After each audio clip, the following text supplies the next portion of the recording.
আজকে দেখাবো আজকে আমাদের সকালের মেনু। দিয়েছিলি তো 3টে নারকেল, 6টা করে দিলি। চিংড়ি মাছ মানেই মালাইকারি। এবার চিংড়ি মাছ চলে যাচ্ছে তার শ্বশুর বাড়িতে। তলায় আবার এটা পেতেছো? দারুণ করেছে মা, দারুণ, পুরো অমৃত। আমি এক পিস খাবো। এগুলো হলো বিড়ালের কাছে মাছ রেখে দেয়। রোগা হওয়ার এই একটা সুবিধা, কিন্তু আর বেশি দিন নেই। উনি একবার জামার খেয়েছিল না, তুই আছে ব্যাপারে এবার আমার ঘরে যা মেনু, যে পুরো কাদু দুধ দেখলে এখনো 10 মিনিট ঠান্ডায় লেপের ভেতরে কুটি খেতে দিয়েছে, তার মধ্যে আরো ঠান্ডা করে দিতে আমরা পায়ে মোজা পরে বলে আমাদের খেটাচ্ছে। গুড মর্নিং, সকাল সকাল একটা সুন্দর সকালে তোমাদের সবাইকে সূচনা। আমি প্রত্যেকদিন বলি আজকে আমাদের দুপুরের মেনু, আজকে আমাদের রাতের মেনু, কিন্তু আজকে দেখাবো আজকে আমাদের সকালের মেনু। প্রথমে আছে চা, দুধ চা, সঙ্গে ভাজা পিঠে। ভাজা পিঠে। ওর জন্য কালকে পটল কিনেছি মনা, পাড়ায় কালকে বিক্রি করতে এসেছে একটা কাকু। এই মশলা দেওয়া পটল গুলো খেতে আমার ভীষণ ভালো লাগে। আর দিদি কালকে হাটে গিয়ে 3টে নারকেল কিনে নিয়ে এসেছে। এই 3টে নারকেল নিয়ে এসেছে, এবার বাবা ওটাকে ফাটিয়ে দেবে, কারণ আজকে মালাইকারি হবে। বাবা তুমি আমার টুপিটা পরেছো, কি মিষ্টি লাগছে গো তোমাকে দেখতে। ছোট ছোট কিন্তু এগুলো কুড় হয় ভালো বলছে সবাই। ছোট নারকেলের ভেতরে কুড়টা বেশি হয়। হ্যাঁ, জল নেবে না? জল নিয়ে এসো। আমরা জল খাবি, নাক বন্ধ হয়ে গেছে। তাও এগুলো মোটা হয় ভালো খুব। এই দেখো ভালো হয়েছে গো মা। তাই তো কি ভালো রে। 3টেই 6টা হয়ে গেল। দিয়েছিলি তো 3টে নারকেল, 6টা করে দিলি। জাদু জাদু এই জাদু বাবা জাদু তোমার। করে বাড়িয়ে দিলাম। মা বলছে আমার কি ভালো লাগছে, আমি নারকেলটা কিনে ঠকিনি। নারকেলের জল, 3টে নারকেলে এতটা জল হয়েছে। আসলে এদের চেয়ারা তো বেশি নয়, তাই ওইটুকুই জল হয়েছে। আমার মা নারকেল কোরানিটাকে রেখেছে কি ব্যবস্থা করে। মা ওরা কি ঠান্ডা লাগছে? ঠান্ডা লাগে না, ধুলো পড়ে না কিছু। এটা কিসের এটা আমার জন্য? ঘরের জন্য। আর ঘরের জন্য? ঠাকুর ঘরে ফল কাটার মতো ও ওইটা আলাদা। আছে। হ্যাঁ, আচ্ছা, তা এটাকে মা ব্যবস্থা করে রেখেছে। এটা মায়ের ঘরের, আর আমাদের আরেকটা আছে ঠাকুর ঘরে। ওর সঙ্গে ফল কাটার বটির সঙ্গে না আছে। আর এটা শুধুমাত্র নারকেল কোরানি, তাই তো? হ্যাঁ, শুধু নারকেল। কি রকম ভাবে রেখেছে জানো, ওর শীত করছে, ওকে জড়িয়ে রেখেছে। পুজোর সময় নারকেল করেছি, আবার এখন বার করলাম। আবার এটাকে মুড়ি রেখে দেবো, ভালো থাকবে। আর ইয়েও হবে, কারণ খুচাখুচি লেগে যাবে না। হ্যাঁ, মায়ের করা হয়ে গেল। 3টে হয়ে গেছে শেষ, আর 3টে বাকি আছে। চিংড়ি মাছের মালাইকারিটা খুব ভালো লাগে, আর মা তো দারুণ বানায়। চিংড়ি মালাইকারি খুব ভালো। তাহলে এই মালাইগুলো নেবে চিংড়ি মাছের জন্য? মালাইকারি যখন মালাই দিতে হবে। সেই ডাব, ডাবের মধ্যে চিংড়ি, ডাব চিংড়ি ভালো করে। আমরা কোনোদিনও করিনি ওটা, কিন্তু একদম ট্রাই করবো মা আমরাও। ঠিক আছে, ডাব চিংড়িটা চিংড়ি নিয়ে আসলে দেখি। ঠিক আছে, কেমন হয়। গ্যাসের মধ্যে দেখি বসিয়ে করে ভালো হ্যাঁ, লাগে, হ্যাঁ, যেগুলো উপর দিয়ে বেরিয়ে ছোটবেলায় এই মালাইগুলো নিয়ে দিয়ে নিজেদের কড়া এইসব বানাতাম, দিয়ে এর মধ্যে রান্না করতাম। এখন এটা আছে, এখন এইটুকুনি আছে। হ্যাঁ, অনেকটা হয়েছে। খালা হয়েছে। চোখ জ্বালা করছে। তুমি কি বললে চিংড়ি মাছগুলো কি করবো? সেই কাঠি আছে না, কাঠিতে ভরে দিলে সোয়া হ্যাঁ, ওটার একটা কি নাম আছে, কি নাম নাম আমার আছে মনে জানি না পড়ছে না। কাঠি, এখন বাঙালি কথা কাঠি। হ্যাঁ, এইগুলোর কথা মা বলছে, এটা আমি দিদির জন্মদিনের সময় এনেছিলাম। পনির সাথে করে বলে সেই কাঠিগুলো নিয়ে এসে চিংড়ি মাছে পেটে পড়বো। হ্যাঁ, চিংড়ি মাছের পেটে পড়ে চিংড়ি মাছকে সোজা করে দেবো। আয় আমার মা, কেঁদো না মা, সংসারে থাকতে গেলে এসব হয়, কেঁদো না। মা এখানে চিংড়ি মাছের পেটে কাঠি ঢুকিয়ে ফেলেছে। কাঠিগুলো কেন ভেঙেছে নাকি? রাত্রে করে লাগবে না তো, দেখ কি সুন্দর করেছি, দেখ কি সুন্দর না, ভালো লাগে। গোটা দাঁড়িয়ে গরম হয়ে গেছে। দাঁড়িয়ে দাঁড়িয়ে আছে। মা পাকা রাঁধুনি, সব পারে। নারকেল পেস্টটাতে দিয়ে একটু গরম জল দিয়ে মিক্সিতে ঘুরিয়ে নিয়েছি, দিয়ে এরপর দুধটা বার করতে হবে। আবার তুই এই নারকেলটা কাজে লাগাতে পারবি অন্য কিছু কাজে। বেশ ভালো তো। আর এই এতটা আর লাগবে না?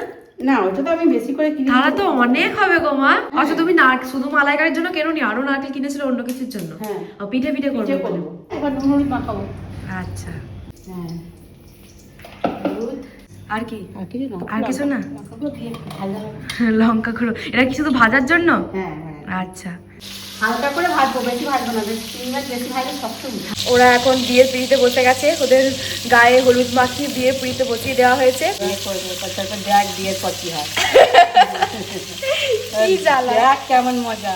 মা আস্তে আস্তে এবার প্রিপারেশন শুরু করে দিয়েছে। এই যে সংসার জীবনে এদের ঢোকার ব্যবস্থা করছে, বরণ ডালা সাজিয়েছে। এবারে আদা রসুনটা কষা হয়ে গেলে হ্যাঁ, এতে জিরে গুঁড়ো, লঙ্কা গুঁড়ো, ধনে গুঁড়ো সব দিয়ে কষাবো, দিয়ে নারকেলের দুধটা দিয়ে দেবো। আচ্ছা। ফুটে উঠলে চিংড়ি মাছগুলো দিয়ে ফুটাবো, দিয়ে ঘি গরম মশলা দিয়ে নামিয়ে দেওয়া। নারকেলের দুধ চলে গেছে, ব্যাস আর কিছুক্ষণের অপেক্ষা, তারপরেই বউ ঘর ঢুকে যাবে। চিংড়ি মাছ চলে যাচ্ছে তার শ্বশুর বাড়িতে। হয়ে গেছে, এটা ফুটে উঠলেই হয়ে যাবে নাকি মা? হ্যাঁ, ফুটে উঠলে ঘি আর গরম মশলা দিয়ে নামিয়ে দেবো। মা নুনটা ঠিকঠাক আছে নাকি তার জন্য আমার হাতে একটুখানি দিয়েছিল। এত দারুণ হয়েছে খেতে, কি বলবো, দারুণ হয়েছে চিংড়ি মাছের মালাইকারি। মা বলছে অল্প করে ধনে পাতাও দিয়ে দিই। ধুয়ে নিচ্ছে, ধুয়ে নিয়ে এবার দেবে। দারুণ হয়েছে, এমনিই দারুণ হয়েছে, ধনেপাতা পড়লে তো আরো ভালো হবে। গরম মশলা আর ঘি দিচ্ছে, তাহলেই ব্যাস আমাদের রেডি চিংড়ি মাছের মালাইকারি। ব্যাস হয়ে গেছে রান্না। কাল মা আর দিদি গেছিল হাটে, দিয়ে এত সবজি কিনে নিয়ে এসেছে, আর ক্যাপসিকাম, গাজর, শসা, সবকিছু, ধনেপাতা। মা একটা নতুন জিনিস নিয়েছে, সেটা খুব একটা কেনা হয় না, সেটা হচ্ছে আমলকি। মা প্রচুর আমলকি কিনে নিয়ে এসেছে। তো আমলকি কি করবে মা? জুস করবো না, বিটের গাজর দিয়ে ওর সঙ্গে একটা করে দেবো, চুলটা ভালো থাকবে। আদা দেবো আর ওই আমলকি দিয়ে করবো। কড়াইয়ে আর কিছু নেই মা, তবু বলছে আমার ফেলতে ইচ্ছে করছে না একটু, মশলা এত সুন্দর হয়েছে। আর এই যে রেডি হয়ে গেছে আমাদের চিংড়ি মাছের মালাইকারি, দারুণ দেখতে হয়েছে, আর যা স্মেল বেরিয়েছে। এটাকে দেখার পর দুপুর অব্দি অপেক্ষা করাটা হচ্ছে আমাদের জীবনে বিরাট বড় একটা শাস্তি। আমি তো তাও কষ্ট করে হলেও নিজেকে আটকে রেখেছি যে না দুপুরবেলা খাবো। দিদি যদি আজকে বাড়িতে থাকতো, ও একটা বাটি নিয়ে চলে আসতো, মাকে বলতো মা একটা দাও। ও চিংড়ি মাছ খেতে প্রচুর ভালোবাসে। মা এগুলো এবার ফ্রিজে ভরে দেবে। তলায় আবার এটা পেতেছো? হ্যাঁ, ওই জলটা যদি ইয়ে হয় তখন ওইটা পাতলে জলটা টেনে নেবে। এবার এটাকে ফ্রিজে ঢুকিয়ে দাও। আর এইগুলো কোথায় যাবে? এইগুলো তো কোথাও রাখা যাবে না। সবজির উপরেই রাখবো, কোথায় রাখবো বল? হ্যাঁ, কোথায় আর রাখবে, ওখানেই রাখতে হবে, কিছু আর করার নাই। আর এই যে বাকি নারকেলের পুরটা আছে, ও ভাজা পিঠে করবে। ওই পাশ থেকে আবার বলছে ভাজা পিঠে করবো। দারুণ করেছে মা, দারুণ, পুরো অমৃত। অমৃত না? অমৃত মানে অমৃত করে ছাপিয়ে যাবে, অসাধারণ। আরে চামচ নে, ফাটিয়ে দিয়ে যাবে। গলদা মাছের মধ্যে গলদা চিংড়ির মালাইকারি, চিংড়ি মা মাছের মালাইকারি ফাটাফাটি করে দিয়েছো। দুপুর দিকে আমি বড়, আমি এক পিস খাবো। মা আমাকে দাও এক পিস। হয় না, আমি জানতাম, দুপুর কখন হবে বলতো? আমি জানতাম তুই এটাই করবি। দুপুর কাকে বলে? সে একটা অসম্ভব, অসম্ভব। ও মা, তোমাকে চাইতে এসছো। ফাটিয়ে দিয়েছো। একটা দেবে না? টেস্ট করবো? টেস্টই করিনি। টেস্ট করিনি না, টেস্ট না করি বলছি। একটুখানি ওদের টেস্ট হয়, ওই জিভে আমার ডগাতে গেছে, মাঝখানেও পৌঁছায়নি। তাহলে খেতে হয় তো। যে চিংড়ি মাছের বিয়ে দিয়েছি আমরা, এই করেছি বাবার প্যান্ডেল বলে ফ্রিতে যা খুশি তাই করেছি। যদি প্যান্ডেলের টাকাটা লাগতো তাহলে করতিস না। বাবার প্যান্ডেলে ফ্রি বলে যা তা করেছিস তোর বাবা, তাই তো। আমরা 4 জন মানুষ, আর বাবা চিংড়ি মাছ এনেছিল 9টা, তাহলে দুটো দুটো করে খেলে হয় 8টা, তাহলে একটা এক্সট্রা বাচ্চি। তাহলে ওইটাকে মাকে বলছে আমাদের 2 বোনকে দাও, আমরা এখন ভাগ করে খাই। দুপুরবেলা তখন দুটো করে খাবো, ব্যাস সমাধান হয়ে গেল। মা বলছে হ্যাঁ তাহলে নিয়ে দিচ্ছি। এই যে প্লেট নিয়ে এসেছি, হ্যাঁ হ্যাঁ ধুয়ে দাও, এই প্লেটে তুমি আমাদের দাও। এই যে দিয়ে দিয়েছে, দিদিকে এরকম করে দাঁড়িয়েছে দেখো, ওরা আরো তস হয়েছে। আমি রান্নাঘরে মাকে বলতে এসেছিলাম মা গরম জল করে দাও, এসে দেখছি মা নারকেল কুড়ে রেখে দিয়েছে। এগুলো হলো বিড়ালের কাছে মাছ রেখে দেয়, এই সমস্ত কেউ রাখে আমার সামনে, আমি তো খাবোই। কিন্তু হ্যাঁ, এই মাত্র মুড়ি খেলি, খাস না, আবার চিংড়ি মাছও খেলি না। ওটা ওপরটাতে মা ওটুকু রেখে দিয়েছে, রসটাকে বার করে নিয়েছে, এইটুকু নিয়েছিল মা। পাশের গুলো খা, ওটা নারকোল, ওটুকু নিয়ে মা বলছে ফেলে দেবো নাকি, ওটাকে ওর সাথে মিশিয়ে পিঠের সাথে দিয়ে দেবে। ঠিক আছে, এই যে সব এখন নিচে নামিয়ে দিয়েছে, কারণ এখন আমাদের বক্স খাটটা খোলা হবে। দিদির শাড়ি বার করতে হবে, সাদা শাড়ি সব বক্স খাটে ঢুকিয়ে রেখেছি, আমার আলমারিতে ধরছে না, সেই জন্য এবার এটাকে নামাতে হবে। এই এক সমস্যা আমাদের খাটটার, কিন্তু কিছু করার নেই, মানিয়ে নিতে হবে। মানিয়ে নিলেই জীবন সুন্দর, মেনে নিলেই শান্তি, মনে নিলেই অশান্তি। এই কথাটা মনে রাখলে কোনোদিনই অশান্তি হবে না। তুই ভালো মনে রেখেছিস, এটা ভালো। হয়ে গেছে। এবার দেখো কোথায় আছে শাড়ি, এগুলো হাতের তৈরি, এগুলো রেখে দাও মা, এগুলো যত্ন করে রেখে দেওয়া উচিত, রেখে দাও। এদিকটাতে নেই, এই দিকে নেই, এই দিকটাতে আছে আমার মনে হচ্ছে। আস্তে করে, আস্তে চলো মা, আমি যাবো। এই যে রোগা হওয়ার এই একটা সুবিধা, কিন্তু আর বেশি দিন নেই মা, আমি মোটা হতে শুরু করে দিয়েছি, হয়ে গেছে। এই যে এই সাদা শাড়ি, একটা ওই ব্ল্যাঙ্কেট ভাঙা বিছানায় পাতবো। আগের বারে বার্থডেতে আমি এটা পরেছিলাম, আর এইবারে এটাকে এখানে গুছিয়ে রাখা হচ্ছে। মা বলছে এখানেই ভালো আছে, আলমারিতে ভালো থাকবে না। চাপা দিয়ে দিলাম। হ্যাঁ, এটা হচ্ছে আমার দুদুর শাড়ি। ব্যাস হয়ে গেছে, তাড়াতাড়ি পেয়ে গেছি। বেশ মা গুছিয়ে রাখে বলে তাড়াতাড়ি পেয়ে গেলাম, না হলে খুঁজতে খুঁজতে হয়ে গেছে মা। এবার খালি ওটাকে গদিটাকে নামিয়ে দিলেই হয়ে যাবে। শাড়ি বার করা হয়ে গেছে, আর ঢুকিও না মা ওখানে, আবার কোন দিন বলবো ওই শাড়িটা লাগবে। নাও, হয়ে গেছে মা, এবার শুয়ে পড়ছি। এইটাকে ওঠানামা করতে করতে ক্লান্ত হয়ে পড়ি। আমাদের দেখে দেখে মা শিখেছে এটা, পেতে দাও, দেখবে কত আরাম হবে, দেখবে মা। এটা আমরা পেতে রেখেছি তো, প্রচুর আরাম, কিন্তু বাবা শুতে চায় না। চাদর পেতে দেবো, গরম তো হবে। হ্যাঁ, বাবাকে বুঝতে দেবে না যে তলায় কিছু পাতা আছে। তোদের দুজনের মিল আছে ভালো, যা করিস একরকম করিস ভালো হয়। হ্যাঁ, আর আমাদের এই লোকটার মিল নেই, যা করবো একরকম হবে না। হ্যাঁ, মা এরকম বলে, বাবা এরকম বলে। কত হাসবো, কত হাসি খুশি দিয়ে জীবন রে। হ্যাঁ এটাই তো জীবনের ভালো। সুন্দরভাবে হয়ে গেল, দেখতেও কিন্তু ভালো লাগছে। তোমাকে চাদর পাততে হবে না, দেখো দেখে মনে হচ্ছে এটাই একটা সুন্দর চাদর হয়ে গেছে। আমার স্নান হয়ে গেছে, এবার পুজো দেবো, তারপর রেডি হবো। আর বুনি এইটা নিয়ে এসেছিলাম, এইটা সুন্দর করে সেট আপ করে দিয়েছি। ব্যাস, ভালো না এটা দেখতে, মানে সামনে একটা বেশি ভালো লাগবে, হ্যাঁ। কিন্তু এই চিরুনি গুলো দেখা যাবে, ওগুলো ভালো লাগবে। বসে পড়ুন ম্যাডাম আপনার স্থানে। ইয়েস, আজকে যা লাগছে রে, পুরো হ্যাঁ। জল পড়ি, সাদা জল পড়ি, সাদা পড়ি। জল দে মাঠ এই তোকে কিন্তু এটার সাথে ভালো লাগছে, কম্বিনেশনটা খুব ভালো হয়েছে, হ্যাঁ। ব্লাউজের সাথে শাড়ি। সঙ্গে কাগজ ফুল। চলো মনের কথা ভিডিও শুরু মনে হচ্ছে। কথা ভিডিও শুরু হচ্ছে, মনে কথা ভিডিও অলরেডি চলে এসেছে, তোমরা সবাই দেখে নাও, আর অনেক অনেক অনেক ভালো। আর আজকের এই সুন্দরীর সাজের ভিডিও কদিন পর আসছে। রোহন কি বলছে বলতো, বলছে দিদি এত বেতশাক হয়েছে, চলো আগে তুলে নি, ভিডিও পরে হবে, ভিডিও পরে হবে, আগে চলো শাক তুলি। আমাকে বলো দিদি এইখানটা বসো, বসেছি, এখন চলো ওঠো, তোমার অন্য একটা জায়গা পেয়েছি। কোথায় বসিয়েছে দেখ। এই জমিটা বেশ ভালো, চারিদিকে কিন্তু আছে, কিন্তু আমরা যে জায়গাটা ভিডিও বানাচ্ছি সেই জায়গাটা একটু এটা রোহন বলছে এটা মনে হয় পিসমশাই চাষ করেছে, বলে রেখেছিলাম মাঝখানটা চাষ করবে না, এই মাঝখানটা ফাঁকা। চারিদিকে চাষ করেছে, কিন্তু মাঝের এইখানটা নেই। এটা বেরোয়নি, আমরা কিন্তু কোনো কিছু ক্ষতি করিনি, খুব সুন্দরভাবে সাইডে একটা রাস্তা ফুলও আছে, ছিঁড়িনি। না কিচ্ছু করিনি। না। আর কোনো উচিতও ফুল না। না, উচিত অবশ্যই উচিত না, নিজেদের স্বার্থের জন্য অন্যের না। অনেক কষ্ট করে চাষ করা, যেহেতু আমার বাবা করে আমরা জানি, তো এখানে কোনো কিছু নেই, ফাঁকা, হ্যাঁ, কোনো কিছু নষ্ট হবে না, একটাই জীবন, বুঝলেন তো? বুঝে গেছি, থাম এবার। বাগদি বুড়ি চুপড়ি ভরে শাক তুলছে পুকুর ধারে। আমি ভাবছি যে কবিতা বলতে বলতে এইটা তোমার কোথায় চলে গেল।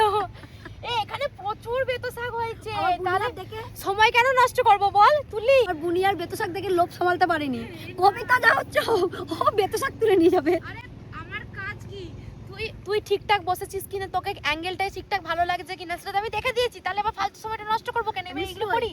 সময় অপচয় করো না, সময় থাকতে সময়ের মূল্য দাও, সময় অপচয় করো না, দেখে শেখো আমার বুনিকে। সময় তোমাকে অপচয় করে দেবে। এ দিদি কত কুল দেয়, ফুল ধরেছে দেখ, আমার গুলি গুলি পাড়া, কিন্তু দেখতে তো হেভি, আর পুরো পেকে গেছে, কিন্তু আমরা তো খেতে পারবো না। এসেছি যখন নিয়েই যায়। আমার আঁচল হাওয়ায় উড়ে যাচ্ছে বলে আঁচল ধরে বসে আছে। আমি কতটা কষ্ট করছি, আমি এইভাবে ধরে আছি। আমি বলছি ভিডিওতে ধরে আপনি মাঝে মুখে বেরো না, রোহন বলছে ধর ভাত ফসকে গেল, আঁচলটা উড়ে গেল, তুই যেন আবার ধরতে যাস না, ওখানেই বসে থাকবি, আঁচল যা হচ্ছে হোক। ওই যে সুদূর দূরে আমার মা আসছে, আমাকে ডাকতে আসছে, ভাত খেতে দেরি হয়ে গেছে, 3টে বেজে গেছে। লাঠি নিয়ে মা ছোটবেলায় যদি এটা আসতো তাহলে ছোটবেলায় আসলে মা শুধু আসতো নাকি, সঙ্গে একটা লাঠি উইথ লাঠি, হ্যাঁ। সঙ্গে আমার মা আসছে, আমরা দৌড় মারছি। উনি একবার জামার খেয়েছিল না, পড়তে যাবে না বলেছিল, আমরা এসেছিলাম মামা বাড়ি থেকে, দিয়ে বলেছিল পড়তে যাবো না। মা সেই ওইটা কি বলে, তালের বাকারি বলে, তালের বাকারে তুলে পিঠে মাইনে দিয়ে পড়তে যাবি না, মানে পড়তে যেতেই হবে। সর্ষে ফুয়ে হয়ে গেছে। মিস্টেক, আমি উনি ভুল করে বলে এসেছে যে ওইদিকে হবে, কিন্তু ওইদিকে আমরা আজকে যাইনি, মা ওইদিকে খুঁজতে গেছিল। সরি মা, প্লিজ ক্ষমা। মাকে তুই এত হাঁটালি বুনিচ্ছি। জঙ্গল খুঁজে আসলাম, আজ এখান থেকে হট করে উঠে পড়ো, তাতে আমি হাট ফেলে করবো। যা শাড়ি পরে আছো, যদি এখান থেকে ফটাস করে ওঠে, তা আমি ওখানে অজ্ঞান হবো, তাও ভয় ভয় গেছি। ও ভূত ভেবে। এই কাদাটাকে দেখে আর সাদা শাড়িটা দেখে কি মনে পড়ছে, তো কেনে কাদা দিলে সাদা কাপড়ে আমার এই অবস্থা। রানা দৌড়াচ্ছে দৌড়াচ্ছে, রানা আর কিছু বাকি রাখিনি, তুই আর চেপে পড় এবার আমার ঘরে, তুই চেপে পড়, আমার পিঠে চেপে পড়, আমার আর কিছু নেই, আমি কি অবস্থায় আছি এটা। মাছি কোলে নাও। দিদির আর কাজল কাজল তোলার কোনো না। সিস্টেম নেই, আগে খাবেও। যা মেনু যে পুরো কাজল দুধ দেখলে এখনো 10 মিনিট, কোনো দরকারই নেই, এত রিস্ক কেন নেবো, একেবারে অনেক সময় চলে গেছে। আজকে আমাদের বাড়ি দুপুরের মেনু সাদা ভাত, সঙ্গে সবুজ শাক, সঙ্গে হলুদ বাঁধাকপি, সঙ্গে অরেঞ্জ কালারের আহা গলদা চিংড়ির মালাইকারি। আমার মা দুর্দান্ত রান্না করেছে, দুর্দান্ত অমৃত। দিদির মধ্যে অনেক কিছু গুণ আছে, কিন্তু ও গুণগুলোর মানে অফিসিয়ালি চর্চা করা হয়নি ওর গুণগুলোর, কিন্তু তবুও ওর গুণগুলোকে ও নিজের মধ্যে বাঁচিয়ে রেখেছে। তেমনই একটা গুণ হচ্ছে ছবি আঁকা, ও খুব ভালো ছবি আঁকতে পারে। না আমার তো খুব ভালো লাগে, না শিখে, ছোটবেলা থেকে না শিখে, না চর্চা করে, কিচ্ছু না করে এত সুন্দরভাবে আঁকতে পারে, এটা আমার খুব ভালো লাগে। এই যে এটা সরস্বতী, এটা শ্রেষ্ঠ নদী স্কুল থেকে একটা প্রজেক্ট দিয়েছে আচ্ছা সামনে সরস্বতী পুজো উপলক্ষে, যে একটা ঠাকুরের কোনো ছবি এঁকে তার সম্বন্ধে 2-4 লাইন লিখতে হবে। তো ও বলছে পিপি তুমি ছবিটা এঁকে দাও, হ্যাঁ তাই আমি খুব চেষ্টা কালার করেছি। করবে? ও কালার করবে, আমি চেষ্টা করেছি আমার মতো করে করার। খুব সুন্দর হয়েছে রে, খুব সুন্দর হয়েছে। মা বলো বিদ্যা দাও, মা বিদ্যা দাও, বুদ্ধি দাও, বুদ্ধি দাও, জ্ঞান দাও, জ্ঞান দাও, বিচার ক্ষমতা দাও, বিচার ক্ষমতা দাও, বিবেচনা দাও, বিবেচনা দাও, আর বাক স্বাধীনতা দাও। আর বাক স্বাধীনতা দাও। মনে থাকবে মায়ের কাছে কি কি চাইতে হয়। গুড। মাকে ঠান্ডায় পুরো জ্বর সর হয়ে গেছে। দিয়ে আমরা মজা করিনি বলে আমাদের বকছে। হ্যাঁ, আজকে আমাদের বাড়ি রাতে মেনু রুটি আর বাঁধাকপি বরবটি সমস্ত কিছু দিয়ে মা দুপুরে একটা তরকারি করেছিল, কিন্তু আজকে আমরা খাইনি, না কারণ আজকে আমরা তো অন্য কিছু খেয়েছি। চিংড়ি মাছের মালাইকারি, সেখানে বাঁধাকপি কেউ খায়। আমার রেখে দিয়েছিল, এখন এবার গরম রেখেছিল, করেছে। সে এখন গরম করেছে, এখন খাচ্ছি। খাওয়া দাওয়া আমার হয়ে গেছে, আমরা এই ঘরে চলে এসেছি। তো আজকের ভিডিওটা এই পর্যন্তই। সবাই খুব ভালো থেকো, সুস্থ থেকো, সবাইকে ভালো রেখো, টাটা।